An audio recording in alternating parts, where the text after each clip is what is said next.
Mae gan bawb ei gorff ei hun. Mae gan bawb ei gorff ei hun. Mae rhai yn fawr neu'n bitw bach. Mae rhai yn llydan a rhai yn dalach. Mae rhai yn wan ac eraill yn gri. Mae rhai yn gul, rhai yn hir a dyna ni. Mae rhai yn flewog, rhai yn llyfn braf. Rhai yn drwsgwl, rhai yn cŵl, dyna dda.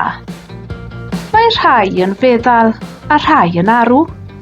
Rhai yn hyblyg a rhai'n wydyn ar fy llw.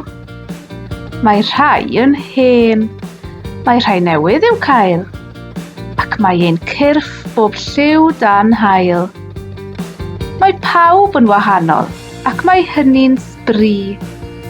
Bydd yn ti dy hun bob tro, achos ti yw ti.